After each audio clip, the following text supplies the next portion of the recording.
Coba tulis di kolom chat, menurut kalian kaderisasi itu apa? Aku pengen sedikit tahu nih. Jantungnya organisasi, kakak penggerak, oke. Regenerasi, oke, siap. Penurunan nilai-nilai organisasi, oke. Pembentukan manusia, oke. Organisasi yang dijalani, motor penggerak, oke. Kenapa nggak mobil penggerak? Oke, ada lagi? Mengurus umat, proses membentuk karakter, oke. Kaderisasi itu merekrut, membina, meregenerasi, oke. Wih, menarik nih. Nada Fatia Askia. Otak organisasi, karena kalau otaknya tidak bergerak, pasti organisasinya catat. Oke, siap. Mengelola pewaris, oh, sip Ojan. Oke. Boleh kalau misalnya ada yang masih mau mengetik, silahkan ya. Dijawab aja pertanyaannya. Nah, biasanya yang aku ini ya, yang aku temui, orang-orang itu memahami kaderisasi itu dengan konteks yang cukup sederhana, yaitu kegiatan awal buat anggota baru supaya dia lebih mengenal organisasinya dan tahu mereka harus melakukan apa di organisasinya. Dan hal ini jadi salah satu hal yang pasti selalu ada di organisasi-organisasi.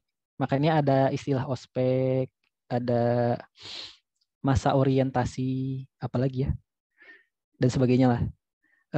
Dan didefinisikan sebagai hal ini. Dan menurut aku nih hal ini jadi salah satu ini ya, jadi salah satu mindset yang cukup salah ketika kita mendefinisikan kaderisasi itu cuma sesederhana kegiatan di awal agar mereka itu siap untuk beraktivitas di organisasi. Nah, kenapa? Karena organisasi itu enggak sesederhana itu. Bahkan kayak semisal ini contoh-contohnya, misalnya ada pelatihan khusus untuk setiap divisi. Tadi mungkin aku sempat nyontohin ya, di OSKM itu setiap divisinya ada pelatihannya. Mentor ada pelatihannya untuk jadi mentor kayak gimana. Tim keamanan ada pelatihannya gimana cara jadi tim keamanan ya. Mereka bahkan tim keamanan itu belajar ini ya, ngebentuk fisik selama 3 bulan kan kayaknya mereka tuh pelatihannya. Jadi mereka 3 bulan dilatih untuk kegiatan yang cuma dilaksanain seminggu. Mentor juga sih. Mereka fisiknya dilatih. Terus mereka diajarin cara lobbying. Jadi kan kadang-kadang suka ini ya, suka kelas gitu kegiatan kita sama satpam kampus. Gimana caranya biar bisa ngeles, bisa coba obrol, bisa coba diskusi, biar coba bisa ini ya, apa namanya, nyari jalan tengah biar kegiatan kita tuh tetap bisa terlaksana. Mereka tuh belajar itu juga. Tim medik fisiknya dibentuk juga, mereka belajar penanganan medik di selama kegiatan, penyakit yang sering muncul apa aja, dan banyak hal lah tentang tim medik. Bahkan kayak tim acara, tim media, tim MC, tim itu satu lagi tuh apa ya, yang suka bikin ini, aku lupa namanya. Artistik, terus ada banyak lah divisinya. Itu mereka ada program-program pelatihan secara khusus yang memang direncanakan, sehingga ketika kita ngobrolin tentang ini ya, acara OSKM itu bukan cuma ngobrolin acara yang berkaitan tentang ini ya, bikin acara 1 minggu untuk masa orientasi, tapi mindset mereka itu udah tentang dari mulai kita membentuk panitia-panitianya sampai panitia itu melaksanakannya, sehingga kita bisa mendapatkan orang-orang yang lebih berkualitas dari generasi sebelumnya untuk menggantikan mereka, karena mereka udah dikasih pelatihan dulu, dikasih pembinaan dulu, dan mereka melaksanakan program OSKM-nya. Dan ketika mereka diminta untuk menggantikannya ya di tahun berikutnya, mereka udah lebih siap. Jadi sampai seniat itulah, seniat itu. Ini baru ngomongin ini ya, proses kaderisasi di OSKM, belum proses organisasi di kampus, himpunan atau BEM, yang kayaknya di BEM itu agak jarang ya ada kaderisasi kayaknya. Yang itu durasinya mungkin jauh lebih lama, karena ketika di organisasi itu kan lifetime kita tuh mungkin 3-4 tahun ya, kayak gitu. Nah, terus misal ada nasihat dan saran dari senior. Nah, ini juga sebenarnya proses kaderisasi juga, karena si adik tingkat itu pasti nggak cukup untuk mereka menjalankan kegiatan tanpa ada saran dan masukan dari orang yang lebih berpengalaman, yaitu senior-seniornya. Dan kalau misalnya si seniornya ini nggak ngasih nasihat, nggak ngasih saran dan sebagainya ke bawahnya, pasti akan ada pengetahuan-pengetahuan yang menghilang yang sebelumnya dimiliki sama organisasinya, dan jadi bikin bingung si juniornya ketika mereka menggantikan si seniornya. Nah, atau misalnya supervisi dari ketua ke ketua divisi, dari ketua divisi ke anak-anaknya, penugasan-penugasan, atau budaya-budaya yang ada dalam dalam organisasi. Misal di salah satu himpunan aku tuh ada budaya ini ya, datang ke nikahan, dan ketika di nikahan tuh mereka harus mengumandangkan jargon. Kan biasanya di mana ada jargon-jargon ya, no, gitu-gitu ya. Nah, mereka tuh kalau misalnya ada anggota himpunan yang nikah tuh wajib banget harus ada orang yang datang ke nikahannya untuk jargon. Dan jargonnya kan agak lama gitu ya. Dan si pengantennya itu ikut jargon juga gitu di pelaminan, diliatin sama pengunjung pengunjung yang lain, tamu-tamu yang lain. Itu karena mereka tanpa mereka menyampaikan ke orang-orang bahwa mereka itu punya budaya seperti itu. Ketika mereka melakukan ketika misalnya ada yang nikah terus mereka datang terus akhirnya jargon-jargon dan sebagainya, tanpa mereka mensosialisasikannya, itu terus turun gitu. Makanya budaya-budaya kayak gini jadi kaderisasi juga. Dan ini bukan cuma budaya-budaya yang baik aja ya, termasuk budaya-budaya yang jelek juga. Semisal kita nggak sadar ya, ada budaya datang terlambat, ada budaya kegiatan nggak dimulai tepat waktu. Itu bakal nular pasti ke orang-orang yang baru join, atau bakal bikin ilfeel sama orang-orang yang nggak suka dengan kondisi budaya yang kayak gitu. Nah, makanya hal ini perlu diperbaiki ketika memang ada budaya-budaya yang itu tidak sesuai, yang itu tidak membangun si organisasinya. Atau contoh-contoh keteladanan yang dilakukan sama kating-katingnya, yaitu secara nggak sadar respon-respon yang kita berikan kepada adik tingkat itu akan menjadi asumsi bagi mereka bagaimana caranya mereka menginterpretasikan organisasi yang mereka ikuti. Nah, makanya mau nggak mau ketika kita memang punya punya junior nih misalnya, kaderisasi itu bukan cuma sebatas kita bikin programnya aja, tapi ketika kita berinteraksi sama mereka pun secara nggak langsung, secara nggak sadar kita sebenarnya sedang mengkader mereka juga. Makanya ada kaderisasi yang mungkin bentuknya bisa dibilang formal, ada yang non formal. Yang formal itu ya kayak tadi ya, bikin pelatihan-pelatihan, bikin kegiatan-kegiatan. Yang non formal ya ketika kita ngasih keteladanan, ketika kita eh, ngasih nasihat, ketika kita lagi ngobrol, makan bareng, berdiskusi. Nah, itu non formal, dan itu harus ada juga, nggak mungkin nggak ada lah. Kalau nggak ada, mungkin memang ada yang bermasalah dari orang-orang di organisasinya kayaknya ya. Nah, terus atau misalnya ada kata atau kalimat yang biasanya diulang-ulang, kayak misalnya ada jargon, ada apa lagi ya, tagline misalnya. Kalau di BMK dulu ada ini ya, ada jargonnya itu atau tagline-nya itu ada extra miles yang tadi aku sebutin, rapat dan lurus, sama kebaikan yang mengalir. Nah, ada 3 itu. Dan hal itu sering banget diulang-ulang ya, sehingga kita memahami nih bahwa ketika kita lagi di BMK itu kita harus bersikap extra miles, nggak boleh jadi kayak biasa-biasa aja. Kita harus nyari apakah masih ada sesuatu yang bisa kita lakukan agar kegiatan kita tuh lebih baik lagi.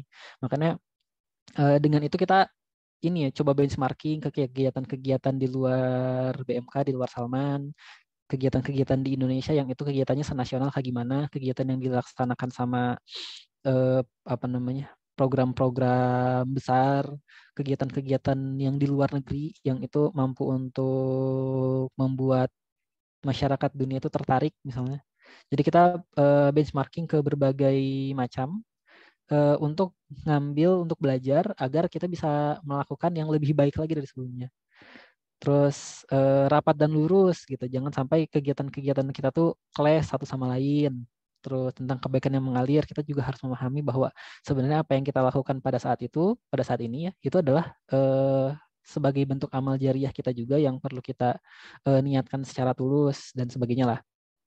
Nah, mindset itu, kata-kata itu atau kalimat yang diulang-ulang itu akan membentuk pola pikir juga di anggota-anggota kita, sehingga akan ada yang berbeda, akan ada yang berubah dari bagaimana cara mereka bertindak dalam organisasi itu.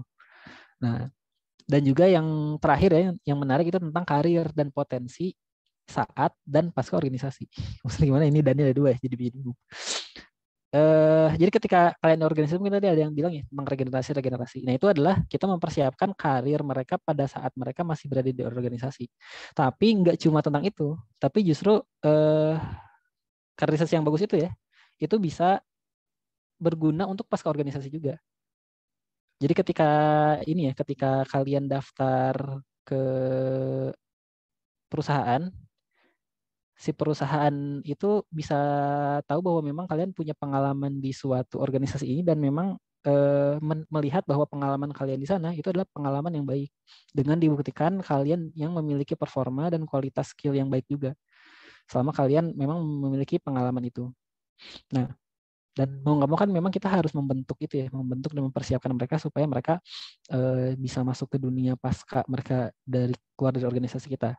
Nah, dan kalau saat di organisasi ya kita mempersiapkan juga tuh mereka, misal kita biasanya di organisasi ada divisi apa aja sih, misalnya ada SDM ya, media, apalagi ya, program. Nah, gimana caranya kita mampu untuk menyiapkan orang-orang yang mereka baru pertama kali masuk itu, mereka benar-benar kita siapin agar siap untuk mendapatkan amanah-amanah tadi. Dan itu kan bukan sesuatu hal yang sebentar sebenarnya, dan perlu dipersiapkan dan direncanakan. Nah, makanya si kaderisasi ini nggak cuma sesederhana itu. Nah, makanya ini aku kemarin sempat coba searching juga ya, definisi yang banyak beredar itu di internet apa, dan aku dapat salah satu definisi yang menurut aku cukup menarik. Ini didefinisikan ya, orangnya adalah Mangkubumi tahun 89. Jadi cukup lama, dan dia ngedefinisikannya itu sebagai siklus yang berputar dengan gradasi yang meningkat, yang dapat dibedakan jadi yang punya tiga komponen yang berbeda, dari mulai pembinaan, penugasan, dan pengerahan karir gitu. Jadi memang enggak sesederhana kita bikin program pelatihan buat adik-adik tingkat kita aja. Biasanya kan kalau misalnya di kaderisasi di kampus itu, masa awal itu adalah masa orientasinya, masa pengenalannya itu dibikin gitu ya, ada 2 minggu sampai 3 minggu. Terus habis itu mereka masuk tuh ke divisi-divisinya untuk apa namanya, jadi panitianya gitu, jadi anggota biasa mungkin ya biasanya disebutnya. Terus ketika mereka mau naik tingkat lagi, mereka nanti akan mengikuti program lagi. Nah, kaderisasi itu bukan sih program-program untuk naik tingkatnya aja, tapi juga bahkan ketika kalian nugasin mereka untuk masuk ke divisi tertentu, itu merupakan kaderisasi juga mereka di divisi itu. Dan ketika mereka masuk ke divisi itu, kita menyediakan media belajar apa supaya mereka memang mampu untuk mendapatkan amanah atau menjalankan amanah di divisi itu, kayak gitu, sebagai bentuk pengembangan karir mereka. Nah, kebanyakan kan ini ya, kita oprek volunteer atau oprek anggota, terus kita adain orientasi, dan biasanya masa kegiatan orientasinya cuma pengenalan keorganisasian yang biasanya itu aja, plus materi-materi kegiatan lain yang biasanya itu aja juga ya. Aku nggak tahu juga sih di kampus-kampus kalian kayak gitu apa enggak. Terus habis itu mereka diminta untuk dapat amanah minta untuk ini ya, untuk milih mau masuk divisi mana gitu kan ya. Minta masuk divisi mana, tapi kita nggak ngasih bekal ke mereka untuk menjalankan amanah di sana. Makanya banyak orang-orang yang ngerasa organisasi itu jadi beban. Karena ya mereka memang memang memang apa ya? Memang diberikan beban, bukan diberikan tempat untuk belajar. Kalau misalnya kita memberikan mereka tempat untuk belajar, kita ngasih modal dulu tuh ke mereka buat mereka melakukan apa yang nanti mereka pelajari, dan mereka mencoba mengimplementasikan ketika mereka di organisasi gitu. Ketika kalian nih pengen ngajarin orang untuk bisa desain yang baik dengan mereka berorganisasi di tempat kalian, orang-orang yang nanti mau masuk divisi desain, kalian ajarin dulu desain supaya nanti ketika mereka masuk divisi desain, mereka bisa mengimplementasikan apa yang mereka pelajari sebelumnya di organisasi kalian. Sehingga ketika mereka berorganisasi itu mereka bukan jadi babu, tapi mereka tuh jadi orang yang lagi belajar kayak gitu. Nah, makanya hal ini jadi salah satu hal yang ini ya, yang aku rasa banyak luput lah difahami sama orang-orang bahwa mereka melihat udahlah cukup kita cuma ini doang, cuma apa namanya, cuma bikin masa orientasi aja atau program naik bina misalnya ya. Tapi kita nggak nyiapin mereka untuk masuk ke untuk megang amanahnya. Dan akhirnya anak-anak tuh pada ngerasa lebih berat ngejalanin amanahnya, terus pada hilang-hilangan. Di form yang kemarin kalian isi tuh banyak banget yang bilang ini orangnya hilang-hilangan, anaknya hilang-hilangan, pada kemana gitu. Pada relate gak nih? Pada kayak gitu juga gak? Ya karena wajar mereka nggak bisa apa ya, nggak bisa memegang amanahnya, tapi kita suruh mereka memegang amanah itu. Jadi mereka nggak ngerasa asik juga kan. Apalagi misal ada orang yang memang dia udah punya kemampuan lebih nih untuk menjalankan amanahnya. Misal mereka waktu masa SMA udah punya kemampuan desain yang bagus, terus pas waktu kuliah mereka dapat amanah di bidang desain, tapi si orang ini dapat staff-staff yang dia itu nggak bisa desain. Terus akhirnya dipikul sendiri sama ketuanya gitu. Dia sebagai ketuanya memikul sendiri dan dia akhirnya jadi berat dan muncul keinginan untuk keluar dari organisasinya. Ya karena kita ya kita zolim sebenarnya karena kita ngasih orang-orang yang nggak bisa desain untuk di mentoring ya, dimentorin sama kadifnya yang lebih bisa desain, yang bahkan lebih bisa desainnya itu bukan karena kita ajarin di organisasi kita, tapi itu karena memang modal dia sebelum mereka masuk organisasi. Makanya dia mungkin ya secara nggak sadar dia ngerasa bahwa dia sedang jadi sapi perah untuk organisasi kalian. Dan hal ini yang bikin orang-orang pada keluar kebanyakan mungkin ya. Beberapa mungkin alasannya kayak gitu.